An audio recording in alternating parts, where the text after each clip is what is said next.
Welcome everyone to episode 59 of the Pickleball Effect podcast. I'm your host, Braydon. And I'm Kyle, co-host. With Dink Smash Media. I think we just got to keep repeating that so people know that we're different. No, they just all think we're the same. It's okay. I've kind of just gotten over that. So we're recording remotely today, and it's kind of a funny story. I'll let you kind of dive into that. So we do live in the same area.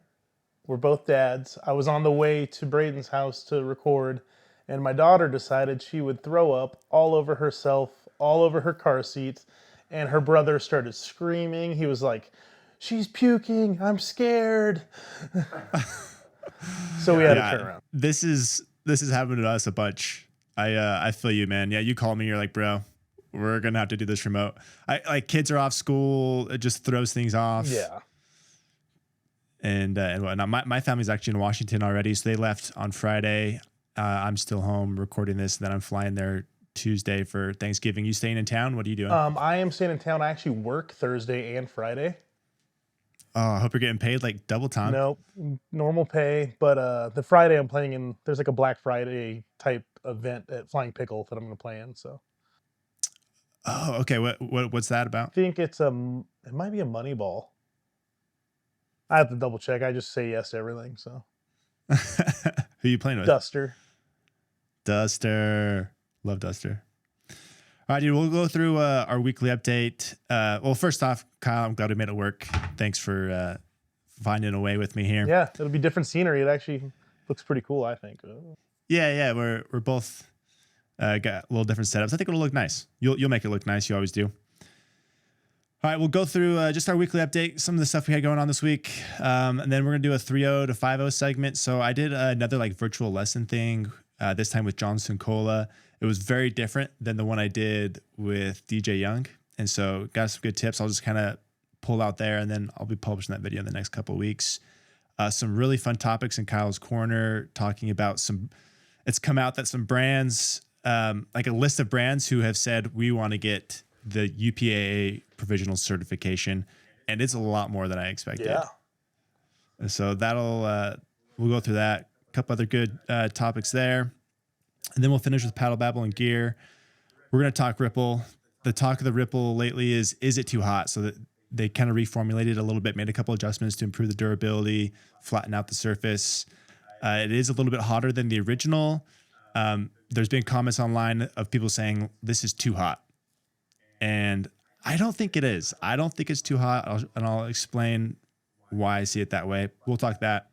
Then we're talking about Technifibre and Six Zero, their little collaboration, and then some insoles that you got us. So going into the weekly update, Pickleball Studio, Chris and Isaac published the podcast battle.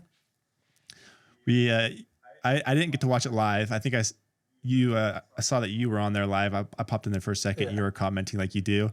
What did you think of the video and stuff? No, it was fun. It was good. I liked it a lot. I mean, it was a great time. I mean, and it seems like the reception of it was pretty good too. I like the comments where it's like, I didn't realize that you reviewers were actually good at pickleball. You were on fire those first two games, dude. Like you were the best person on the court. Your hands won us those first two games. Yeah. And look, Kyle, we've played a bunch. They were on. You have never played as solid and awesome as you did those first two games. I felt like it's the first time we've played where I felt like there was anything on the line, though. We've done like duper events and stuff. That's at 6 a.m. and No. That was. I felt like we've been in pressure situations before, but you came alive. So like Chris did his little thing and how he's like they beat us the first 3 games and we had to restart.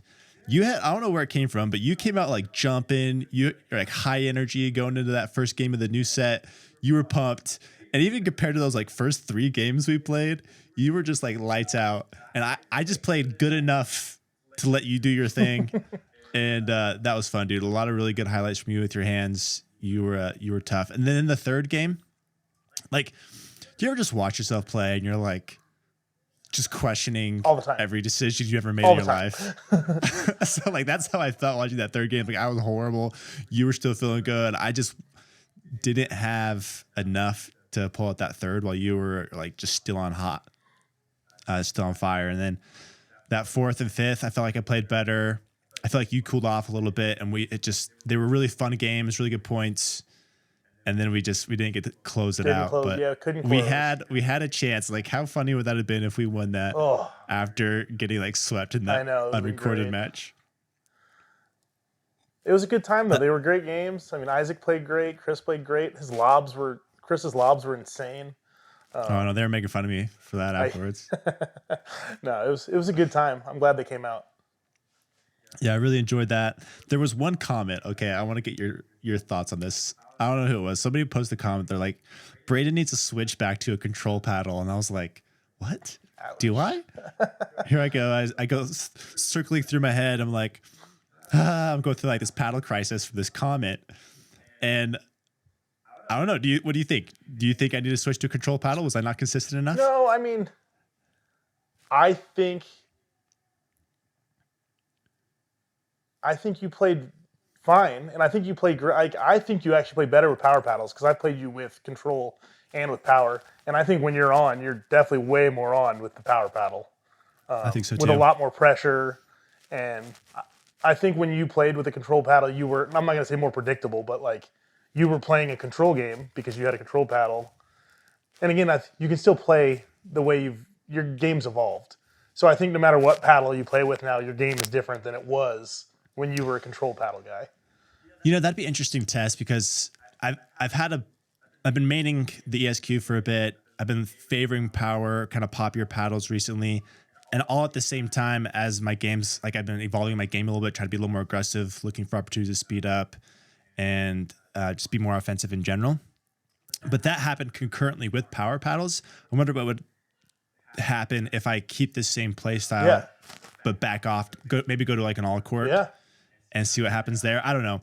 I mean, I had the really bad third game where I was inconsistent, but I felt like in general, like I was still pretty consistent on my thirds. I didn't give up too much. Obviously, I'm going to give up a little bit with that much pop in the SQ, but I do think I gain more than I lose control wise.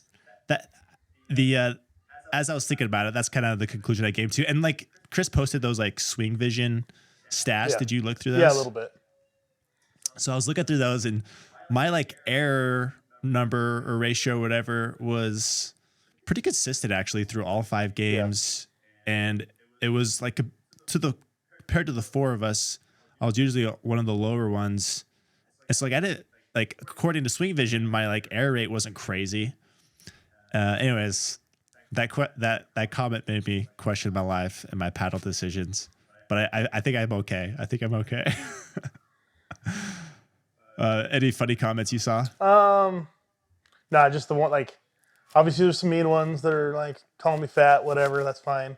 But there was just funny ones where I was like, where they were talking about like one that we're better than people thought.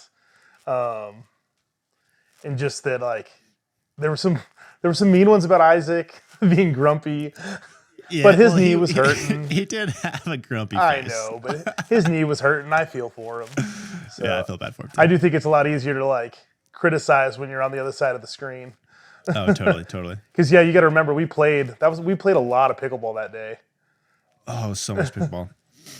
And then Chris and I did a singles match right after that. Yeah. When's that going to be published, by the way?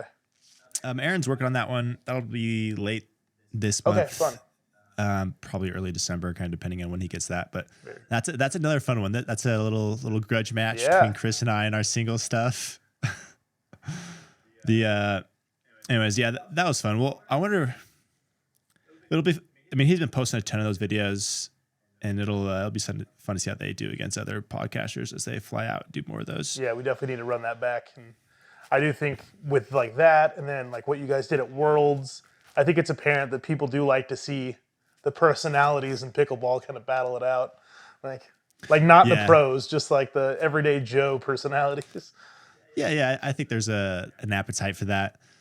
There were some comments. They're like, why wasn't there more chirping? And I mean, like, there was a little bit of that. Yeah. But at the same time, it's like we were trying to win. Yeah, you know? like it was it was semi-serious. Like we didn't. It was semi-serious. We didn't want to because lose. of like all the trash talk and stuff kind of going on leading up to it. We're like, we gotta like represent here. I will say the best part of the video though, and I don't. Do you normally do this? Like maybe I don't hear it, but when you were like, drive, drop, big drive. A little, every once in a while. Yeah, you got to speak it into existence. Just whisper it to yourself. Yeah, I don't. I can play with you all the time, but I don't know if I ever hear that. But when you're mic'd up, we definitely heard it. There was one where like it just worked out real good. I was like, drive, and I like spanked one down the middle and then like finished it real nice.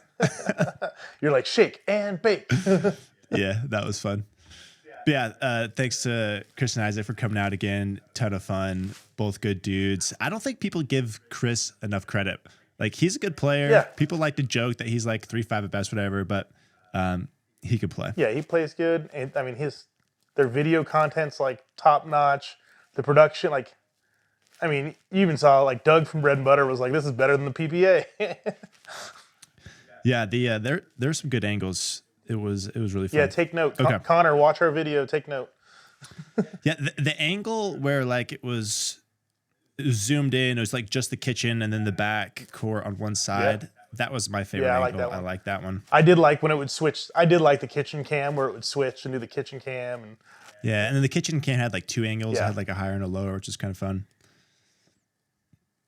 But yeah, a lot of good stuff there. I'm gonna try and mimic some of those angles for some of my future kind of gameplay footage. Nice.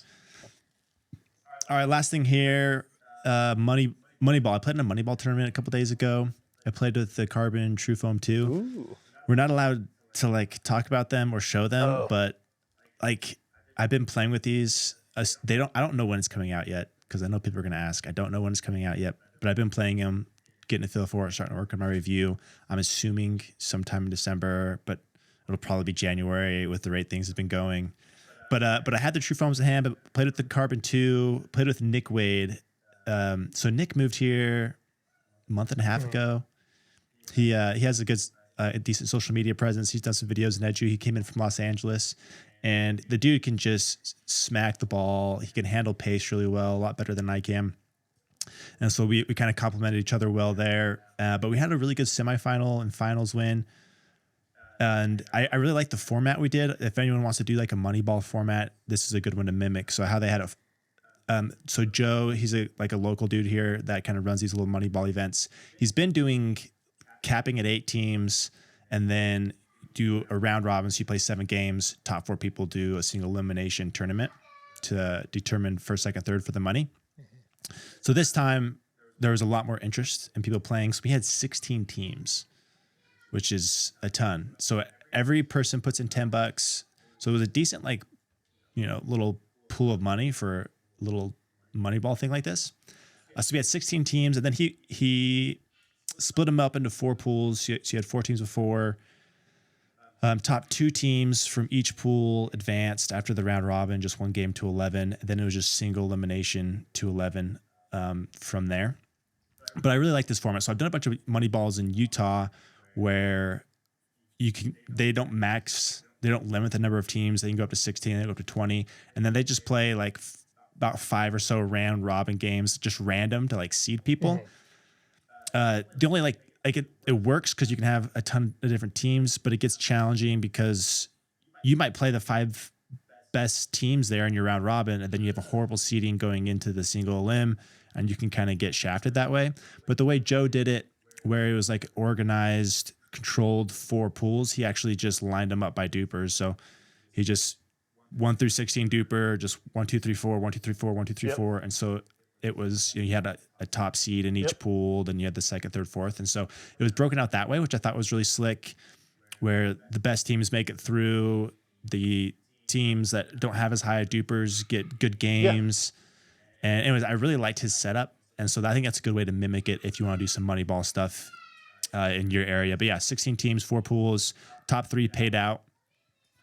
And then, and then I just remembered this. So the top 2 teams went to like the winners bracket or whatever. Bracket, And then the bottom 2 teams went into like a back draw, and then they also did a single elim. And then the winner of the back draw single elim got their money back, the entry fee. And then the top 3 and the winners got made some money. Nice. And so I thought that was really clever. Like, you still play more after the round robin. There's still a chance to get your money back in the back draw group or whatever. And it was a really good format. I think people should mimic that. making that money. Do you know how yours is set up? The moneyball thing you're doing? No, I played in one last week I actually played with Duster, and it was basically like all duper seated, all the 4 pools, all the ones were in pool 1, 2, 3, 4, and then basically like leveled down. So basically there was like a terrible team in each pool. So in theory, all the ones should have went to the top pool. And Yep. yeah. So we ended up in pool 2 and then played terrible. Oh, dang. Well, better luck this Yeah, Thanksgiving. we'll see. Are you guys big Thanksgiving people? Like, do you guys go all in? Not really. The family's all going up to the cabin in McCall, so I'll just be hanging out at home. But it's usually just like dinner. You're not doing it? You'll be home alone on Thursday? Yeah. Because you're working. Yeah, I work Thursday and Friday and Saturday. Oh, what a bummer, dude. Or are you kind of like okay with that? Well, it's on call, so I'm just gonna play some pickleball. Oh, there you go. That's right. Yeah, see, you make more money playing pickleball than I do when you're on call. I make more money probably than most pros. All right. Last thing I want to call out for our weekly update is just sharing some of the best Black Friday, Cyber Monday deals. My inbox was flooded this morning with Black Friday deals, so we're starting to see all those start. Yep.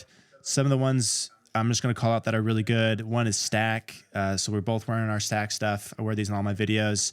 Even if I have like a little sponsorship deal with them, but even if I wasn't sponsored, like I'd wear their stuff. Yeah. I really like their stuff. So they're doing 30% off everything on all like their new stuff, and then up to 60% off on kind of like past season items. So really, really good deal. I'm a huge fan of these like performance tees. Do you have some of these? I do. I've got the performance tees, but they're super lightweight and they're really breathable. And then Yeah, super hoodies. comfortable. And then the hoodie. Stack doesn't like it when I buy stuff because like they've given me so many things and I feel like bad asking for more because I want more and I like their stuff. And so I bought a couple more of these tees and I bought a new hoodie because my wife keeps stealing mine. Yeah. Like she literally takes that hoodie you're wearing right now. She takes it all the time. And she really likes it. So I bought some more stuff, but I bought it under her name. So hopefully they don't get mad at me. But a really, really good deal on Stack. They're a really cool brand, really quality stuff. They are on the pricier side. So with this like discount code of 30%, it feels much more palatable. Absolutely. If you haven't tried Stack, go do it right now. You can thank us later. And then Franklin has a really good thing right now. They're doing 30% off site-wide too. That's balls, paddles. I loaded up on balls already. I got like a 24 pack. I do all like my testing with the Franklins. But they're doing 30% off all their paddles. JW was playing with the Featherlight. I saw that. I thought that was interesting. I don't think I've seen him play with that one before. I wonder if it was just Orlando hotter and need a little more pop or something. But I'm a fan of the Tempo 14. That's their standard shape 14. That's good. And then the last one here was a couple more. 11624 is doing 25% off. Plus my code 10effect will give you another 10% off on all their Monarchs. So Is that's it good. 10% or $10? I think it's $10. Oh, $10. Which is actually better. It's actually better in this scenario because they're already so the discounted code so Stack heavy. for $10. So. Yep, thank you. And then Babolat is discounting all their shoes to like $99 or lower. So they're not doing code. I won't make money off those, but it's just a really good deal on Babolat shoes if you want to go check that out. Another one that's really good is the Ronbus. Ronbus is doing a huge deal. You can get their, I just saw their email this morning. It was that you can get their Pulsars for $75. Wow. Yeah, like super That's good deal there. I mean, even if you're just looking for Christmas gifts for somebody, that's a killer deal to pick up some paddles to give to your friends. Yeah, super solid thermo, $75, really good deal. And so those are just the handful I saw that are super good. I have like a guide to all the Black Friday deals. I'll put a link to that in the description if you want to check that out. I know you mentioned the Holy one last week. Yeah, Holy's like 30% off, and I think my code Stacks on that. Nice. Winter's Edge shoes I think they're $20 off, and my code Stacks on top of that, so that gets it right around 100. Those are like the big ones I know about, and then all the grip companies have their Black Fridays. Is Pickleball Effect the store? Yeah, Pickleball Effect's doing 20% off on tungsten grips, everything. BF20 on the pickleballeffectshop.com does that. Those are the big ones. Well, cool. Oh, and then Black Friday, the Invader gets released on Black Friday. Which we don't have yet. We don't have yet. Thanks, Doug. Yeah, thanks, Doug. He sends one to space before he sends us a paddle. I know. paddle. What's up with that? Did you watch that video?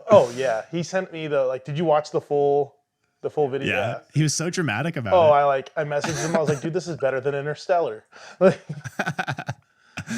Oh, it was pretty funny. so Yeah, Doug's fantastic. Okay. Yeah, that's going out. I imagine it plays like you think it would. Yeah, no, like a hybrid I'm titanium. imagining basically a softer loco, but with pop because it's got the fiberglass layer.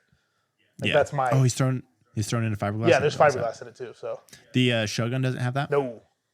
Okay, that was smart. Good move, Doug. So I'm thinking plush, but with some good pop. So I'm actually excited to get it. Are you on the hunt for anything, even non-Pickleball related, for Black Friday deals? No, I don't do. I'm not a big Black Friday guy. Oh, yeah. I just eat this crap up. Oh man, my wife's all about it, but There's not one thing that you're like, nothing. you want to see go on sale? I have everything I need, man. I was like, Kyle's loaded. He just gets what he wants when he wants it. Whoa. Is that what you're saying right now? No. I'm only on the hunt for one thing. What do you need? I want some slippers. Okay. My little toesies get cold when I'm sitting at my desk. I need some warm slippers.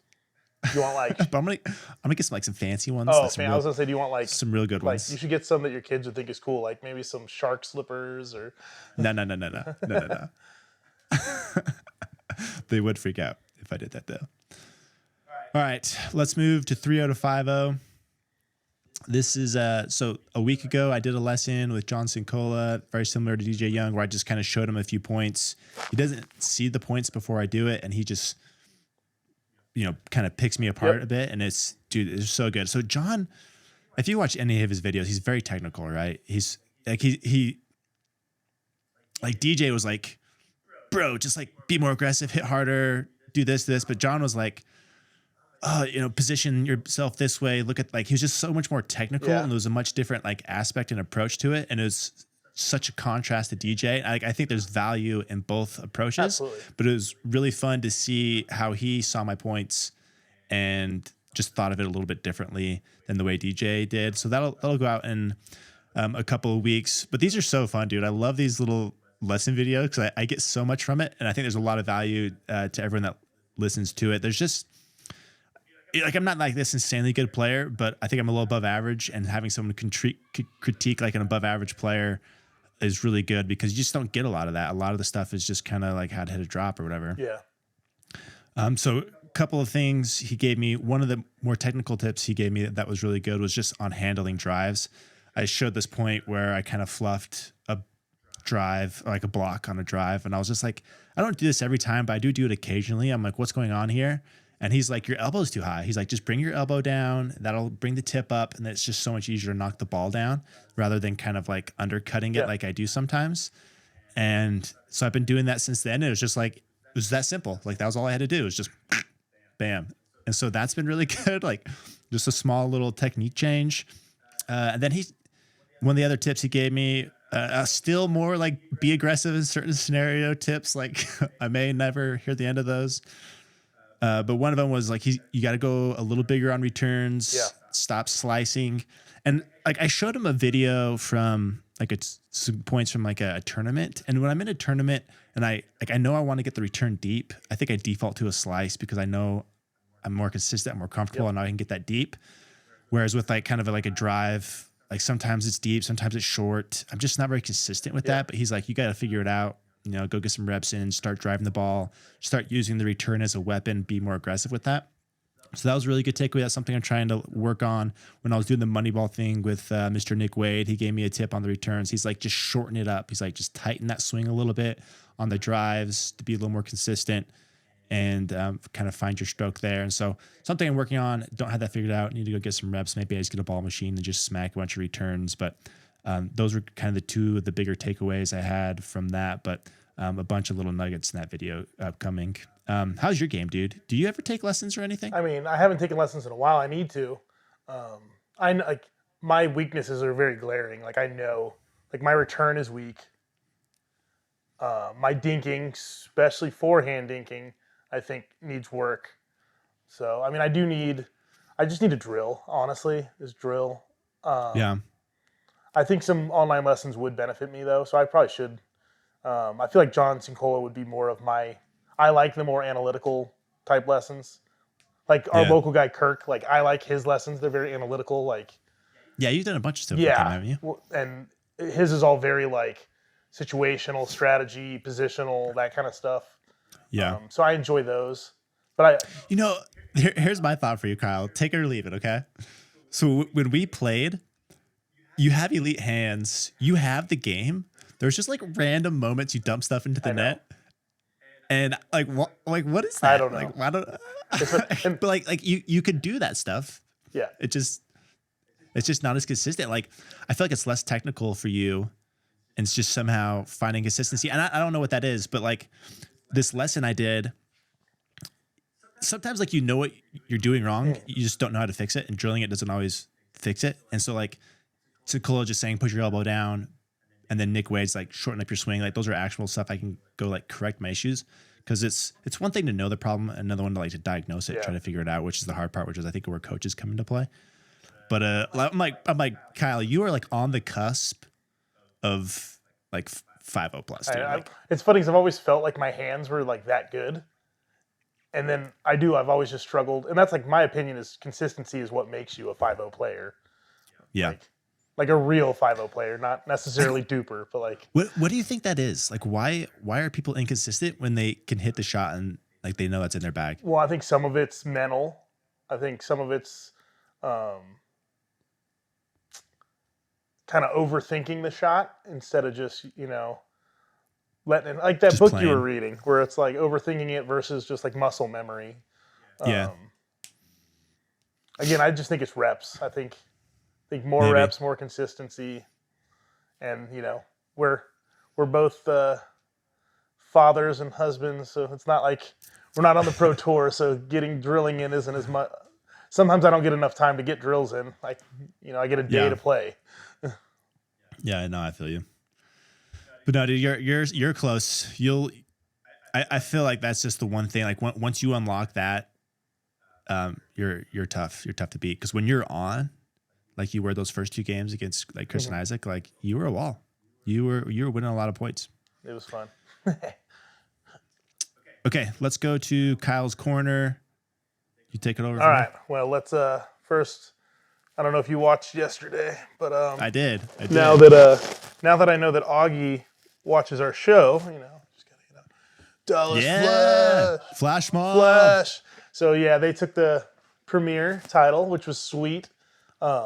Going up to that, I don't know if you know, the Fives had never lost a Dream Breaker. Yeah, that's what they were saying, like on like the announcers or whatever. Yeah, so that was pretty sweet. Loved it. That was kind of. I didn't get to watch a bunch of MLP because I was actually traveling. I flew back from California yesterday. Oh, you did? What were you doing there? I was there for my grandma's funeral. So I didn't get a ton of watching pickleball in, but I did luckily get a tune in for the finals.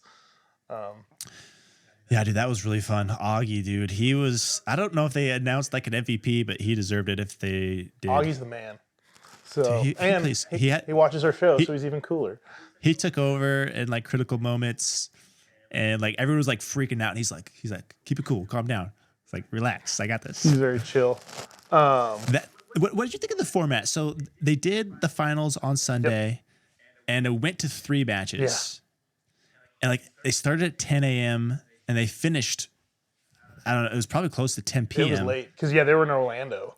So yeah, like I get why they smash everything into one weekend, but it was a lot for one day as a viewer. Yeah, no, it's a lot. And even as a player, I feel like if you have to play essentially full MLP setup 3 times, I don't know. It is a lot, and it is a lot to consume.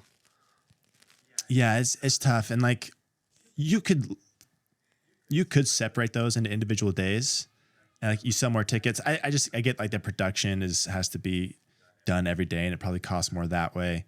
But I think from the consumer perspective and the players' benefit, it would be better to have that separated. Yeah.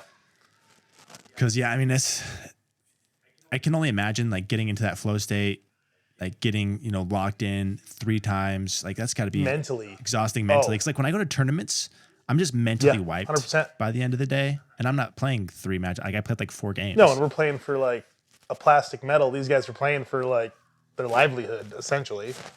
Right. Yeah, they made a chunk of change. So that actually goes into, though, my next thing is there's a rumor. I don't know if you saw my note.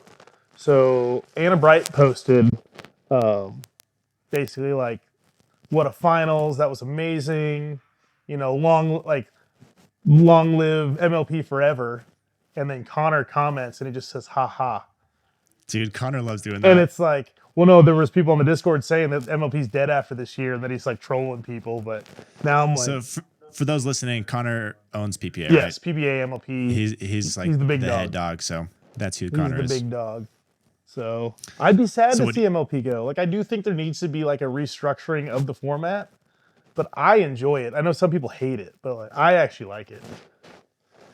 Yeah, you know, I love MLP, but I do feel like it's a lot to have that plus the PPA tour. I think the original like game plan and structure for like the original vision for MLP of having, they were going to have like their own kind of tournament style plus like the season style where you travel and you have matches in cities and then but you have a lot less like regular tournaments. Yep.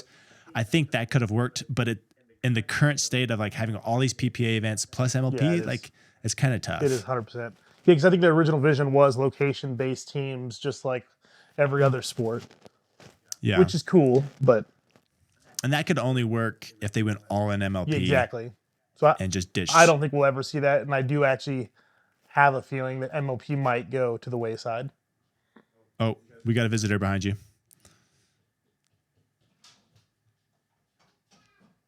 What's Coop need? My iPad was in my backpack. All right, go play with it. I can play my iPad? Go for it. My iPad. All right, bye. Close the door. I need a hug. Okay. Yeah, give Kyle a hug for that. iPad time. All right, go play your iPad. Close the door. The coveted iPad time. Oh, that was the best thing. Yeah. Dude, Cooper's so great. Yeah, Cooper's the funniest. Like he is like so social. When I took him to the airport, he was like greeting everybody, asking how their day was, and he's funny. Yeah, he's fantastic. You need me to do the code? All right, one more interruption. Screen the code from the one more interruption. TV here. Someone's gonna snake that from you. All right, Cooper, we're filming. People are gonna be mad that we're. Cooper's gonna be famous after this. There you go. Okay, film this. Close the door. Okay. All right, talk to my friend. Oh man. All right. Oh my gosh, Millie's cute too. For those watching, I'm the only one with the children today, so I apologize. No apology needed there. All right, yeah. Next order of drama. We'll see what happens. Happens. Next order of drama, though. This is pretty crazy. So an email, I guess, was sent out to players of the list, and this could have changed by the time I got this. So this is the list I have. It could have changed, but a list was sent to the players of the brands that have put in for provisional certification from UPA-A. So remind us what provisional certification is. So because they're not going to start until was it sometime next year, like the official certification. This is like the interim that is required by January 1st to basically for your paddles to be used at the pro level. Is this the pro level or is this just the regular certification? I think this is just the regular certification. What's up, guys? In regards to the section where we were discussing the provisional certification of the UPA-A and the list, we actually got a clarification email sent to us from a brand, which is directly from Jason, noting what that interim certification actually means. And I just wanted to read it to you guys to kind of firm up. We got a little muddy in there. I originally had it pretty much right, but then I was questioning whether I was right or not. So I just wanted to read it to you guys for clarification. The deadline to apply for the provisional approval is approaching. That would be November 15th. November 15th, paddles received before this date will be charged $2,000 a paddle, and 100% of this fee goes towards your 2025 certification cost. December 1st, 2025, paddles received before this date will be guaranteed to be tested before January 1st, these paddles received after 11/15/24 will be charged $3,000 per paddle, with only $2,000 of that going towards the 2025 certification. So you're basically losing $1,000. January 1st, 2025, paddles without a UPA-A provisional approval or interim certification will not be eligible to be played at UPA professional events, including qualifiers. So I just wanted to clear up, this is not the pro licensing fee and all that stuff we had talked about previously. This is just a certification to be played with basically until all of that stuff takes effect. And this will go into effect basically January. This is like a $25,000 certification. Yeah. Right? So there's one giant pickleball brand. It is massive in the pro scene that I don't see on there. Selkirk. So like Selkirk's not on there. asterisk, because like to me that's crazy. But Yeah, we've seen their that's nets really go weird. away. Like, are they making an exit? Like, Oh, the net. Yeah, That's interesting. you were just You're there, right. so they let that lapse. Huh. And they moved on to the Dominator nets. Yep. So is Selkirk making an exit from the pro scene? Is like my Or question. just PPA. Yeah, or just PPA, exactly. Like maybe They can't. There's no way. They have too many. but is it gonna? How much would that affect their bottom line? And that's a big part of their strategy is making people buy their paddles who don't know that there's better paddles out there. That's true. That's a big like question mark to me, is like, because we saw the emails come out that Selkirk was against, what was going on, and now I see this list and they're not on it. And then I also just saw Club Pickleball USA, like the place in Utah. They posted they got an email from a manufacturer that a major paddle brand is done. Wait, what? Yeah, they would done with what? I actually reached out to them to try and get more, because that's what they just posted that on like Facebook, like super weird broad thing. and open ended, and I was like, Doesn't mean I was anything. like, please Does that tell mean- me. Yeah. Well, okay. First reactions to this is, one, this list is really long. Yeah, Like if this is just which I think is just that normal UPA certification, no pro licensing, like you don't need that certification for your paddles to be used in 2025 at PPA events. It's not till 2026 when they enforce that. Is it like a badge of honor? Like what are these brands hoping to get from this? there's some brands I've never even like heard of. Yeah, there's a bunch of brands. I'm like, what? I know. And so, okay, so that was confusing. I'm like, I don't understand what value they're seeing in this. And then two, there's enough brands here where this validifies UPA. Oh, 100%. So it was just YOLO before. Everyone was like the Flying Pickle facility here was like, we're not going to use UPA paddles until further down the line more stuff happens. And now that we have like 20 something brands here, Yeah, 100%. I think you got to. You have to accept UPA now. So. Like it's now mainstream. There's enough people here, because you had mentioned last week how there was a bunch of brands that got together and said, no, we're not going to do this. Yeah, I guess we could try and like go through this and figure out who that is, but it seems like Selkirk's leading the charge. Notable brands I didn't see on here: 11/6/24. Chorus. Yep. Yeah, this is fascinating. Yeah, so I think those are the two main takeaways for me. Is just this validifies UPA. They're now a thing. It's official. And I'm clubs. I'm gonna try and keep my ear to the ground on this, because this is obviously, there might be a new list already. Yeah, and I wonder if these guys are gonna shoot for USPA, USAP, USAP certification too. Like they're probably going to do dual, right? I would assume. Or do you have to have two model? Like that's the only. I think you can make a model that passes both. Yeah.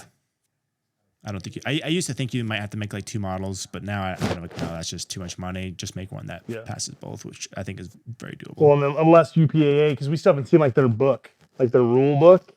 Like what if one of the stipulations is you can only have one stamp? Like that throws a wrench in everything. Wait, what? Well, like so UPAA, what if like in their certification process, because we don't know their regulations yet. They haven't been published, other than like the tests they're going to do. But like, what if one of their stipulations is the paddle can only contain one stamp? No, We'll see. that would be dumb if they did. We'll see. All right, a couple other bullets here. What we got? Yeah, what do you got? You got Utah State. You got some high school teams. I plugged this one in here. So I think a question that's kind of been circulating for the past year or so is like when or if pickleball is going to get into high schools. Because I feel like that's kind of like a big stepping stone into getting it more like colleges, more like legitimized, more like training at kind of the junior level. More and more people kind of get involved that way at younger ages. And so I feel like it's going to be a big deal when that starts happening. And so this is the first time I've seen like an announcement of a state that has an organization that's going to start pushing to get pickleball as like an official, or that like they can make pickleball an official like sport for the high school. It's not just the club, like it's an actual sport that the school has and funds and whatnot, and it'll funnel into state championships and national championships and stuff. So this was Utah. This organization published a website and like showed how to get your school, like certified, like what the requirements are, and you can make make pickleball an official school sport for high school. And like I think Utah is enough down the line, like they have enough public courts, they have enough development in youth and interest in high schools where I think that takes off real quick. I think so too. And so this is the first state I've seen do this. I imagine many more will come. Like I bet it takes 2-3 years is all for pickleball to be like a high school sport. And then college, we know that they do like the college duper, but I don't think there's any like official college No, they're all still clubs. And so that'll be like the next step. Yeah, to be recognized by NCAA. Yeah, that would be recognized by NCAA, scholarships. People start making money. What's the thing where you make money off your likeness in college? Oh my gosh. I'm drawing a blank, but people can start making money that way. And so that opens up a whole nother door. Yeah. And just in development, like, you want right now, if you want to become a pro at a young age, like you do a ton of traveling. It's just not super competitive in the junior. And as that shifts and changes, you'll see a lot more opportunities for juniors to get really good really fast. I think if pickleball ends up be like that, where we have high schools and colleges, I do think something where we have location-based teams would be a thing. If it becomes that big. Could be. Anyway, so I thought that was a big deal. Definitely be following along that kind of stuff. All right. Paddle, babble, and gear. First item of business is the Ripple. Is it too powerful? Have you hit the new one yet? Not the one without waves in it. Okay. But you have the originals. I have the OGs. All right. I did a little experiment because I do things like that with this new one. So what I did was I see this chatter. People are like, man, this new one's too hot. And when I went and played with it, I noticed, I'm like, yes, it's a little hotter, but I didn't feel like it was just this dramatic change. Like, can't control it anymore. It's just too powerful, unrealistic. Let's ban this thing right now kind of power. Mm-hmm. And so here's what I did. This isn't an exhaustive experiment. This isn't like every time I like bring up an experiment like this, there's always comments like, you need more people, you need more data. I was like, control wasn't good. There was too many variables. I know it's not perfect. This wasn't done in a vacuum. I'm not sending this to a sports journal, but I did want to get an idea of kind of the power increase versus some of the other power paddles and how it potentially affected different skill levels. So I got 4 people. One of them was me. I gave them a TKO CX, a Hyperion 3S, and the new Ripple R1. I just said, take 5 serves with each. We'll average it. Let's just look at the speed difference between these. So between the 4 of us, I'm like, consider myself kind of like a medium. Like, I'm not like a hard hitter, but I'm not like a slow hitter. I'm kind of the middle of the road guy. Then I got Lucas, who can just smack the crap out of the ball. Yeah. And then I got a couple other people who are kind of in that 4.0 range who are like lower power, abilities than I have to kind of see how it affects them. So starting with Lucas and me, we're like the medium ripper guys. So both of us hit the 3S harder than the TKO CX, and both of us hit the Ripple harder than the Hyperion. So looking at the exact numbers, Lucas was averaging at a serve speed of 59.2 with the Hyperion 3S. Dang. Yeah, he smokes it. And he was like keeping these in. And then he was hitting the Ripple 60 miles per hour on average. Dang. So it was a 1.35% increase. It was less than a 1 mile per hour increase, but still an increase. Me, I was almost identical. I went from, as far as like increase amount, I went from 55 miles per hour on the 3S to 55.8 on the Ripple. So it was a 1.45% increase. So very, very similar increase between the two of us. Very similar, yeah. And then the other two one went from 46.8 miles per hour with the 3S to 49 on the Ripple. So he got a big jump. He had a 4.7% increase. Yep. And then the other person, this was a gal, she hit 42.4 on the 3S and then 43.2 with the Ripple. So she had a 1.9% increase, so almost 2%. Yep. So this is kind of what I get from this. Rippers, bangers are going to bang, dude. They're going to smash. If you have the ability to generate that power, whether you're using the Ripple or the Hyperion, like the power's there. And a 1.35% increase, I don't think is enough to ban this paddle. I think it's within the range of kind of the existing paddles.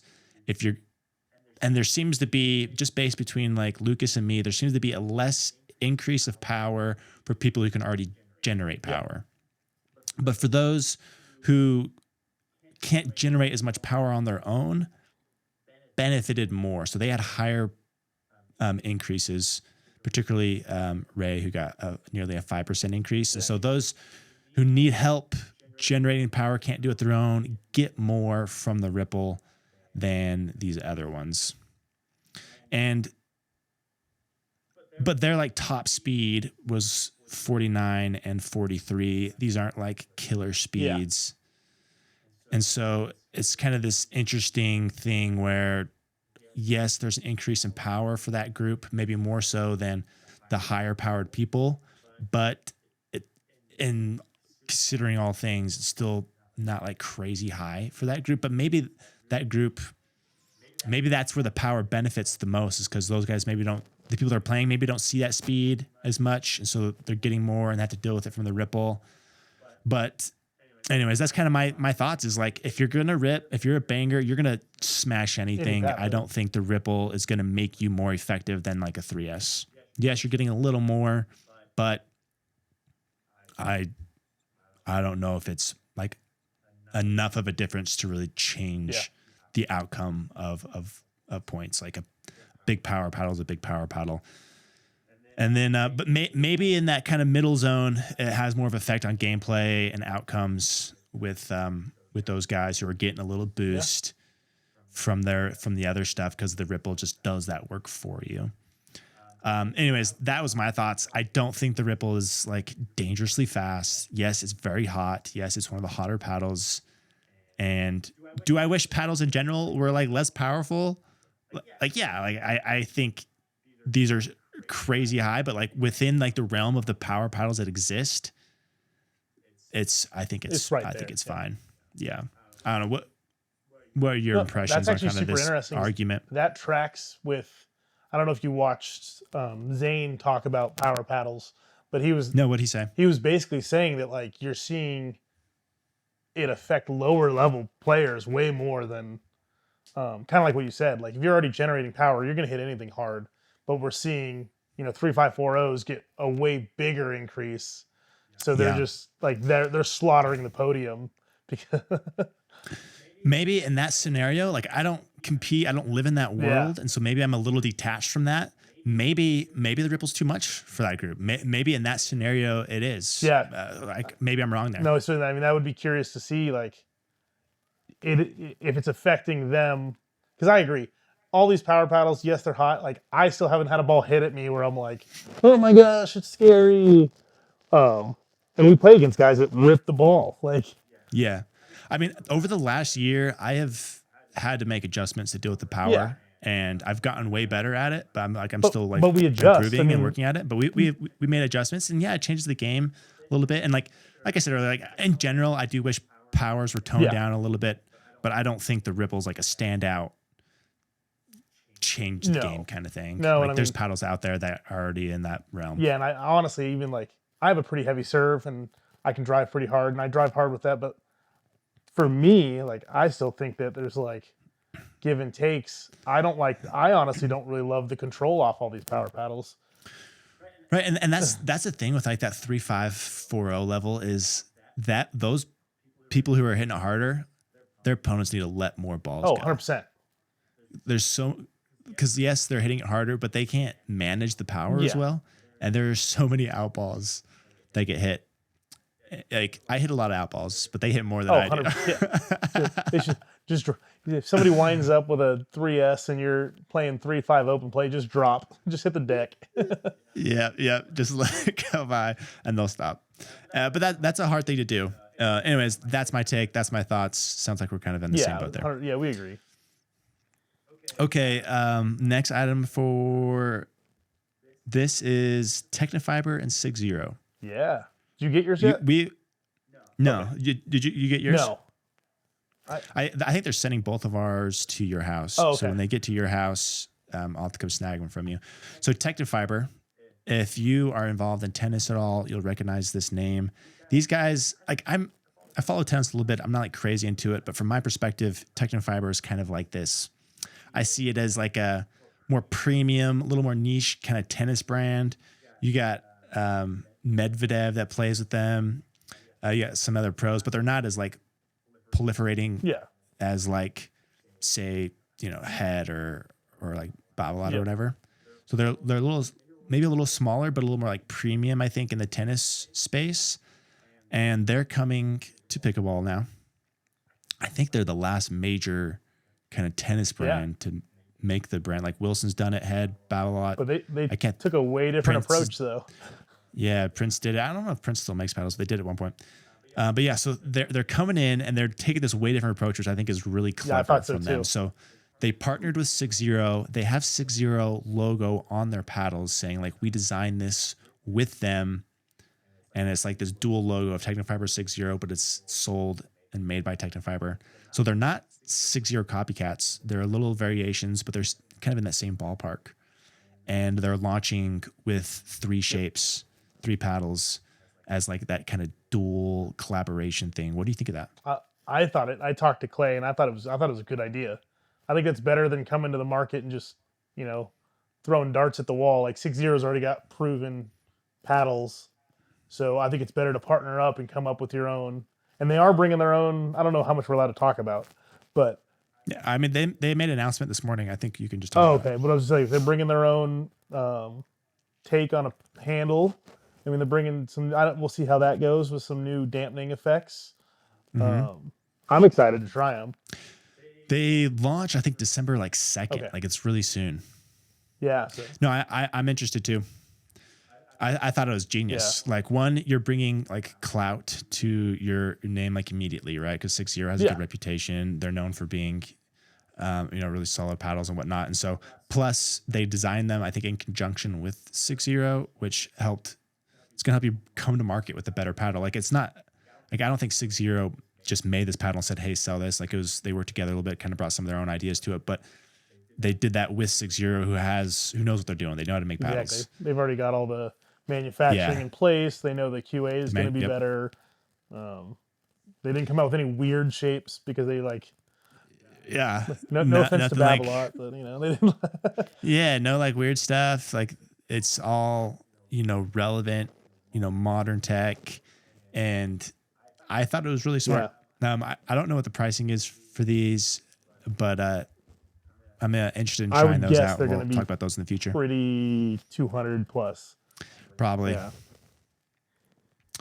Yeah, that'll be interesting. I still am of the mind that like 5-10 years, however long it takes for the market to plateau or like technology to plateau, is when the Technifibres, the heads, just dump in all their resources and just kind of dominate. But right now, as things shift and move fast, it definitely favors the medium to smaller brands, which is why we see a lot of smaller guys have so much success in the space. But we got another big player coming in, and so we'll see how that changes things. Any other thoughts there?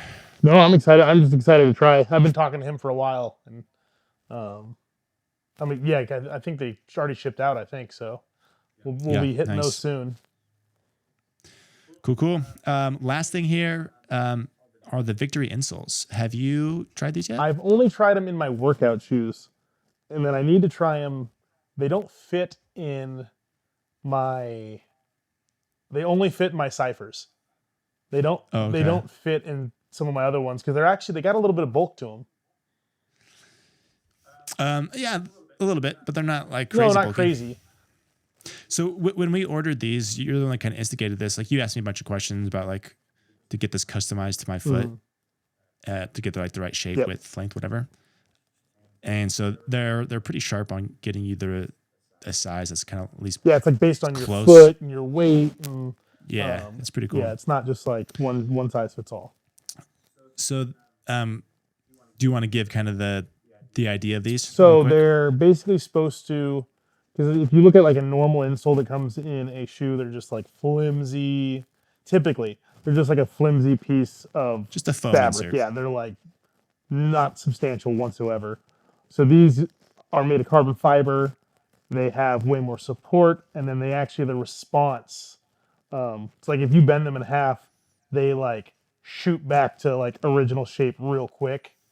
And the thought is basically energy transfer from your foot into the ground. So you're supposed to be, faster, jump a little bit higher, etc. I love that on the box it comes in. It's like jump higher, run faster, like that old like Sandlot scene or whatever. Yes. Okay. So I think the big thing is like this carbon fiber insole. These things are super expensive. I'm not sure how you won this. $150. Yeah, these things are pricey, and so I put them in the tier shoes. I've been digging the tier shoes, and you do notice a little bit of a difference. Okay, like my theory is, and I haven't read all their marketing. I don't know, but it's just firmer. It responds more. The shoe kind of like follows you better, and kind of gives you a little better lock because like the heel's like staying with you, and you can feel that you can push off a little faster. Like it's just responding more, and it's hard, right? It's carbon fiber. You're pushing off carbon fiber, not a foam. Like you have a more responsive material that you're working with, and so it makes sense that like yes, it's giving me a little bit more, but is it enough to change the outcome of points? Like no, I don't think so. They're very cool. Like I'm gonna keep using them just because I have them. I got you some new insoles too from another brand. So. Oh, okay. Yeah. But these aren't like a performance insole. These new ones. No, they are, but they're not carbon fiber. They're the official insole of the MLP. Okay. Purex. So. Okay, that'll be interesting. Yeah. But like, I feel like it made a tiny difference, but I just not enough. You measure your vertical? Go buy these. I did not. That's not a big thing in pickle. So it is if you don't want to chase down lobs, then you can just jump and get them. I guess so. I'm tall enough. I don't have to worry about it. You'll just watch me chase them down. Yeah, I'll just watch you chase them down.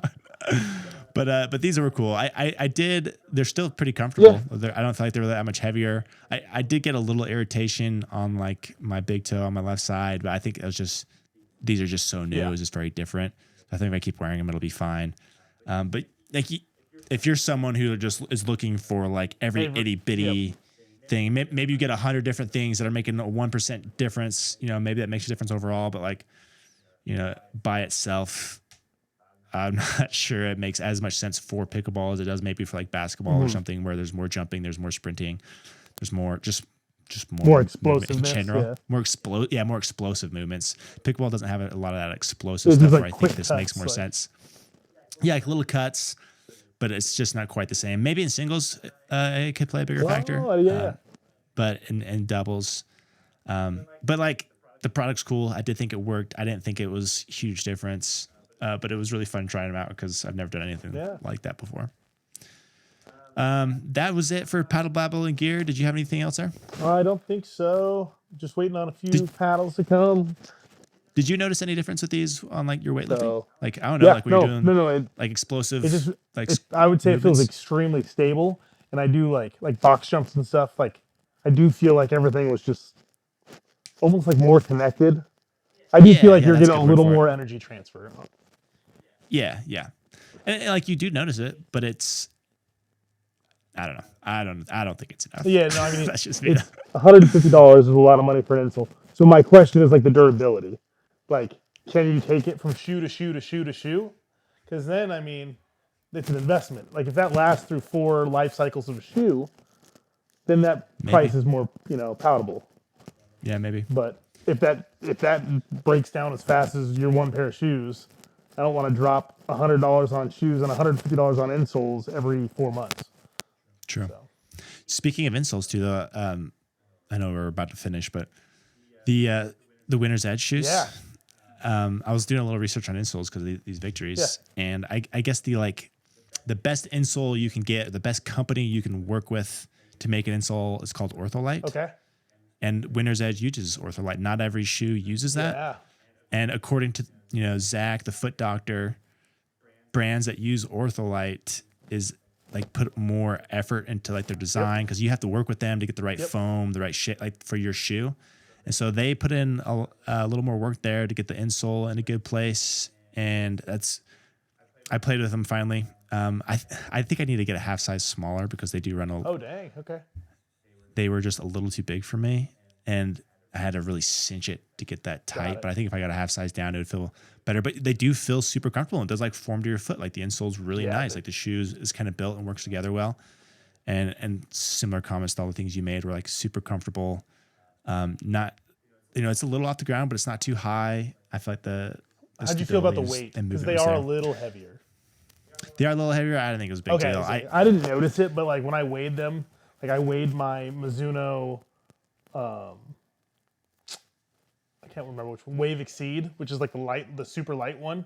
And then I weighed, and it came in at like 12 ounces. And then I weighed the Winner's Edge and it was close to like 15.5 ounces. So like there was a significant difference in weight. Yeah. I mean, like if I have a preference, like I like the lighter shoes, but I don't think that was like I didn't notice a game changer. Like if I want like comfortable, durable shoes that can form to my feet or I can play all day, I think it's a good option. Awesome. Just depends. Depends what you want. A lot of depends. Like, answers. Depends like diapers or Both. I mean, those depend on your situation too. All right, Kyle. all right. Thanks, Take dog. it easy, guys.